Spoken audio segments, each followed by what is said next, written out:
아들은 1층에 거주하면서도 2층에 거주하는 부모님을 모시지 않았고 그에 따라 원고가 그 의무를 이행하지 않았기 때문에 부모님으로부터 받은 부동산을 다시 원상복구하여야 된다고 판시하였습니다.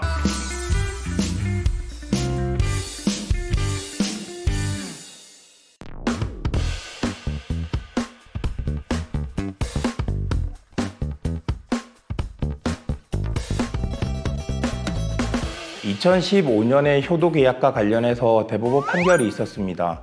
이 판결을 간략하게 소개해드리자면 2013년 12월경 아버지가 아들이 아버지와 어머니를 부양할 것을 조건으로 본인의 소유였던 가해동 2층 주택과 그 외 주식, 토지 등을 증여하였습니다. 하지만 아들은 1층에 거주하면서도 2층에 거주하는 부모님을 모시지 않았고 오히려 부모님에게 고급 요양시설로 옮길 것을 권유하기도 하였습니다. 이에 서운함을 느낀 부모는 다시 부동산을 돌려주며 그것을 매각하여 남는 자산으로 아파트를 구입하겠다고 하였습니다. 하지만 아들은 당신이 천년만년 살 것도 아닌데 왜 아파트가 필요하냐며 폐륜적인 막말을 하였고 결국 부모는 이후 이 집을 나와 딸의 집으로 옮긴 후 증여 계약을 해제하는 소송을 걸었습니다. 이에 대해 우리 판례는 이 사건 증여 계약은 피고인 아들이 원고인 부모를 부양하는 것을 조건으로 한 부담부 증여로 판단하였고 그에 따라 원고가 그 의무를 이행하지 않았기 때문에 부모님으로부터 받은 부동산을 다시 원상복구하여야 된다고 판시하였습니다. 이렇게 부모가 자녀에게 재산을 물려주는 것을 증여라고 합니다. 이러한 증여는 민법 제556호에 따라 범죄 행위 또는 부양 의무를 다하지 않은 경우에만 해제를 할 수 있으며 그 해제 역시 부양 의무를 이행하지 않은 때로부터 6개월 내에 행사되어야 합니다. 이미 증여 계약이 이행된 경우에는 이를 원상 회복할 수 없기 때문에 사실상 그 의미가 없습니다. 이에 2015년에는 불효자 방지법이라는 법이 발의되었고 2020년에도 불효자 먹튀 방지법이라는 법이 발의되기도 하였습니다.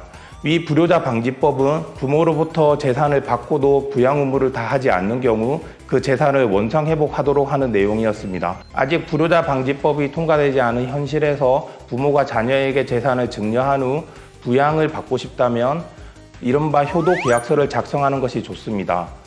좀 전에 말씀드린 그 사례에서도 아버지가 아들에게 재산을 증여하면서 본인을 그리고 어머니를 부양하겠다는 효도각서를 작성했기 때문에 법원에서 부담부 증여라 판단해서 원상회복을 받을 수 있었습니다. 효도계약서는 작성할 때 구체적으로 작성하는 것이 좋습니다. 어떤 재산을 언제 아들에게 또는 딸에게 물려주는지 그리고 그 재산을 어떤 방식으로 증여할 것인지 부양 의무의 내용은 구체적으로 무엇인지 어떠한 경우에 부양 의무를 이행하지 않은 것이 되는지 또 이렇게 부양 의무를 이행하지 않았을 경우 언제 재산을 반환하고 어떻게 반환해야 하는지 등 구체적인 내용을 적시하여야만 추후에 법률상 해석의 문제가 발생하는 것을 방지할 수 있습니다. 위 사례에서도 부모가 아들에게 본인의 노후를 위한 비용을 증여하고 싶다면 이러한 효도계약서를 작성하시는 것이 좋습니다.